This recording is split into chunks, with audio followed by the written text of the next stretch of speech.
Hi hello. അപ്പോൾ welcome back to our video. ഇന്നത്തെ നമ്മുടെ ടോപ്പിക് എന്താണെന്നല്ലേ, മണി മാനേജ്മെൻറ്റ് തന്നെയാണ്. പക്ഷേ ഒരു ചെറിയ വ്യത്യാസമുണ്ട്. കഴിഞ്ഞ വീഡിയോയിൽ നമ്മൾ പറഞ്ഞത് ഒരു ബിഗിനേഴ്സിന് എങ്ങനെ മണി മാനേജ്മെൻറ്റ് ചെയ്യാമെന്നാണ്. പക്ഷേ ഇന്നത്തെ വീഡിയോയിൽ പറയുന്നത് കപ്പിൾസ്, അതായത് ന്യൂലി അവരുടെ ലൈഫ് സ്റ്റാർട്ട് ചെയ്ത കപ്പിൾസ് എങ്ങനെ ഫൈനാൻഷ്യൽ മാനേജ്മെൻറ്റ് ബിഗിനിങ് സ്റ്റേജിൽ ചെയ്യാമെന്നുള്ളതാണ്. കപ്പിൾസ് ആയിട്ടുണ്ടെങ്കിൽ നമുക്ക് എത്ര അക്കൗണ്ട് വേണം ശരിക്കും? നമുക്ക് രണ്ടാൾക്കും കൂടെ അതായത് ഇപ്പോൾ കപ്പിൾസിന് ഒരു ജോയിൻ്റ് അക്കൗണ്ട് വേണം, പിന്നെ സെപ്പറേറ്റ് 2 അക്കൗണ്ട്സ് വേറെ വേണം.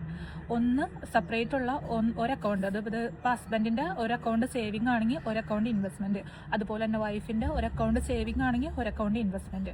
2 പേർക്കും കൂടെ ഒരു ജോയിൻ്റ് അക്കൗണ്ടും വേണം. ഇനി ഈ ഹസ്ബൻഡിൻ്റെ സേവിങ്സ് അക്കൗണ്ടിൽ നമുക്ക് 50% സേവ് ചെയ്യാൻ പറ്റും. ഈ 50% സേവ് ചെയ്യുന്നത് എന്തിനൊക്കെ വേണ്ടിയിട്ടാണെന്നല്ലേ, നമുക്ക് ഗ്രോസറീസ്, റെൻറ്റ്, ബിൽസ്, അതുപോലെ കിഡ്സിൻ്റെ ഫീസ്, EMIs. പക്ഷേ EMI ഒക്കെ എടുക്കുമ്പോൾ സൂക്ഷിച്ചെടുക്കുക. ഇനി അടുത്തത് ഇൻവെസ്റ്റ്മെൻറ്റ് അക്കൗണ്ട്. ഹസ്ബൻഡിൻ്റെ ഇൻവെസ്റ്റ്മെൻറ്റ് അക്കൗണ്ടിൽ നമ്മൾ ഒരു 40% സേവ് ചെയ്യണം. അതും എന്തിനു വേണ്ടിയിട്ടാണെന്ന് വെച്ചിട്ടുണ്ടെങ്കിൽ SPIs, പിന്നെ സ്റ്റോക്സ്, അതുപോലെ തന്നെ റിയൽ എസ്റ്റേറ്റ്, അങ്ങനെയുള്ള കാര്യങ്ങൾക്കൊക്കെ നമുക്കത് സേവ് ചെയ്യാൻ പറ്റും.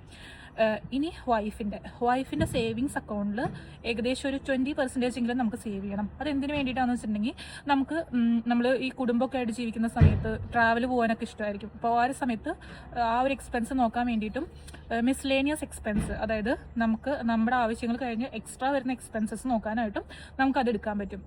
അതുപോലെ തന്നെ ഇൻവെസ്റ്റ്മെൻറ്റ് അക്കൗണ്ടിൽ ഉണ്ടാവേണ്ടത് ഒരു 40% നമുക്ക് സേവ് ചെയ്യാൻ പറ്റും.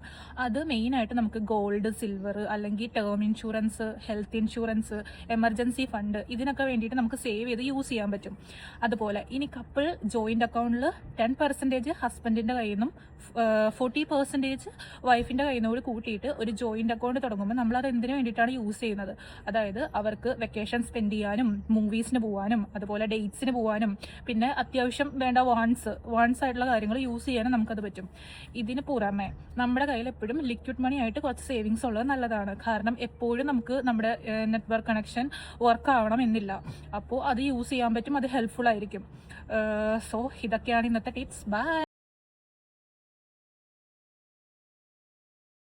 Hi hello. അപ്പോൾ welcome back to our video. ഇന്നത്തെ നമ്മുടെ ടോപ്പിക് എന്താണെന്നല്ലേ, മണി മാനേജ്മെൻറ്റ് തന്നെയാണ്. പക്ഷേ ഒരു ചെറിയ വ്യത്യാസമുണ്ട്.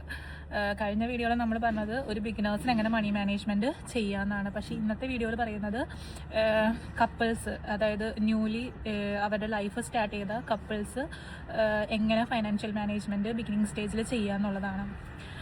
കപ്പിൾസ് ആയിട്ടുണ്ടെങ്കിൽ നമുക്ക് എത്ര അക്കൗണ്ട് വേണം ശരിക്കും? നമുക്ക് രണ്ടാൾക്കും